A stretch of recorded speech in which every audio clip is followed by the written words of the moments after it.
Apple's working on a brand new hardware program, which will not only change the way you use your iPhone, but also the way you use and buy your Apple devices in general. But what is it actually? Well, according to Mark Gurman, Apple is working on a literal subscription service for iPhones, allowing you to pay a monthly fee and always get access to the latest iPhone model every single year. And on top of this, this will also allow you to subscribe to some other hardware products as well. So now you're probably wondering, why is Apple doing this? And the main reason here is, of course, for profits. Over the years, fewer and fewer people have been upgrading, as people now tend to keep their phones for 3 or even 5 years. In fact, leave a comment down below to let me know how long you've been using your current phone for. That's because they become so good that there's little reason to upgrade that often. For example, if you already have an iPhone 10, that by the way came out almost 5 years ago, you'd still be happy even today, as the iPhone 13 Pro looks very similar from the front at least, and you're still getting some great performance, a great display, and a very capable camera to this very day. And since people aren't upgrading that often, Apple is not making as much money as they used to. So they need to focus on something else instead, and that is services. What better service to give people if not an entirely new iPhone at a price that literally anyone can afford? But okay, how much would this actually cost you per month? And how would it compare to the current iPhone upgrade program, which Apple does actually have in a few select countries today? Well, compared to the iPhone upgrade program, this brand new hardware program would not be limited to just the iPhone anymore. Instead, just like Mark Gurman reported, you would be able to subscribe to other products too. More about that in just a bit. On top of this, the current iPhone upgrade program is technically handled by a bank and not Apple. So it's Barclays in the UK. And you're not actually paying for a subscription, but rather you're splitting the cost of your phone over a period of 20 months. With Apple's current iPhone upgrade program, an iPhone 13 Pro here in the UK that would normally cost you £949 would cost you £53.45 a month, which over a period of 20 months would actually translate to £1,069. So you will actually end up paying a bit more for it. So it is safe to assume that Apple's subscription service would be much cheaper than that, as at the end of the day, once the subscription ends, you won't actually own the iPhone, which is really the biggest downside of this new subscription model. If you were to buy the iPhone outright, or even split a cost over a period of 12 or so months, you would own it at the end of that, meaning that you could potentially sell it or give it away to a family member when you no longer need it. For example, if you were to sell an iPhone 13 Pro on eBay a year from now, you could get around $609 from it after eBay's fees. This means that over the course of an entire year, you would have only spent $391 or $32.58 a month. So if I had to guess, I would say that Apple's subscription model would cost a bit less than this, as you won't own the phone. So around $25 to $30 would be my guess. However, Apple might be relying on most people not actually selling their iPhone after 1 year.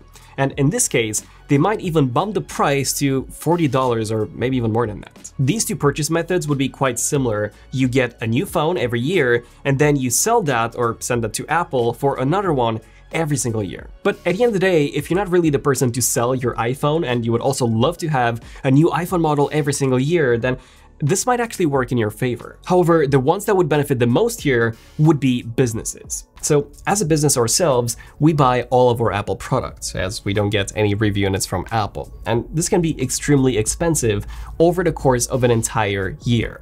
But if we had a way to just pay a low monthly fee instead and get the new models every single year, this could actually work in our favor, as we don't usually sell our devices anyways. Speaking of devices, what devices can we expect here? Well, the iPhone is an obvious choice, but Mark Gurman was referring to some other devices too. But does this mean that we'll also get to see Macs? Probably not. Like, I for sure would love to see that, but realistically, I don't expect Apple to offer anything more than AirPods, Apple Watch, maybe some iPhone cases too, with the iPads and Macs only to follow later if this program proves to be successful at launch. Mark Gurman stated that Apple wants to make the process as easy as you buying iCloud storage, which means that you could simply go to your Apple ID in the settings and then subscribe for an iPhone, add in some accessories like a case, AirPods, or even an Apple Watch, and then start paying for those monthly. This would make it far easier for anyone to enter Apple's ecosystem, as you would only end up paying like $50 a month, as opposed to something like $1,000 to get an iPhone, an Apple Watch, and AirPods, or even more than $1,000. So yeah, all of this sounds great, but I do have some serious concerns here. For example, how many subscriptions will we have to settle on until we simply say that we've had enough? I personally pay for Apple's One membership alongside 2 more monthly subscriptions for Apple Care, totaling close to £50 a month. That's already a lot. If I were to pay for an iPhone, an Apple Watch, AirPods 2 monthly, that would likely bring it to £100. Combine this with maybe a Mac and an iPad subscription at, let's say, £75 each, and we would already be at $250. And that's just for Apple. On top of this, we also have Netflix, Amazon Prime, maybe Spotify, not even to mention your utility bills, your rent, and everything else. And we'll soon get to a point where everyone would be paying at least £1,000 each month just on subscriptions alone. And of course, the worst part is that you won't own any of these. If one day you're not able to afford paying for all of these anymore, you would start losing access to those services and devices. Not only that, but just how Netflix has increased their prices more and more over the years, Apple could really do the same. And what costs $50 a month for an iPhone, AirPods, and Apple Watch combo might cost $60 a year from now, then $75, and then it could get to $100. Who knows, maybe a few years from now, Apple could even decide to drop the ability for users to buy new devices entirely, and instead only offer a subscription service. In fact, even though you can still buy individual movies and individual songs in the Apple Music app, that is quite hard to find, as Apple has been pushing subscription services instead, which are much more lucrative on their end. But I do believe that there are some great things to look forward to when it comes to this entire program. For me personally, that would be when Apple decides to include their Macs in their subscription service. Unlike the iPhones, I don't actually upgrade our Macs at the office every single year, as it's simply way too expensive. Like, I've recently just spent close to £15,000 to upgrade my own and my team's machines to the M1 Max and the M1 Pro MacBook Pros. That's 2 M1 Max 16-inch MacBook Pros, 1 M1 Max 14-inch, and 1 M1 Pro 14-inch. All with Apple Care. If Apple were to offer a subscription service for, let's say, £70 a month for the 14-inch and £90 a month for the 16-inch, it would only cost us £3,840 per year. And sure, we won't actually own any of those devices, but at the end of the day, the impact on my business would be significantly smaller. Plus, we would get sent new devices every single year, which would improve our workflow even more, resulting in us making more and better content, therefore increasing our revenue. And the second best part about the service is that literally anyone would now be able to afford pretty much any Apple product. If spending $1,000 for a new iPhone seems to be way too much for you, just pay $30 a month, use it for a few months, and then send it back to Apple if you decide that you no longer need it.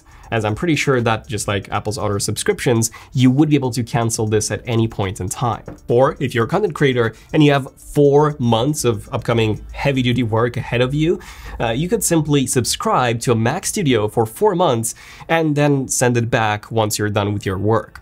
I think that this would be far more preferred for most people than spending $5,000 on a spec'd out Mac Studio. But let me know in the comments, what do you guys think about all of this? Do you think that Apple's upcoming hardware subscription service is good, or do you think that it is literally the worst thing to happen in tech, as no one would really own their devices anymore? Speaking of devices, do subscribe if you want to see the full in-depth reviews on the Apple Studio Display, the iPhone SE 3, and the iPad Air 5, as I have been testing these in the background as we speak.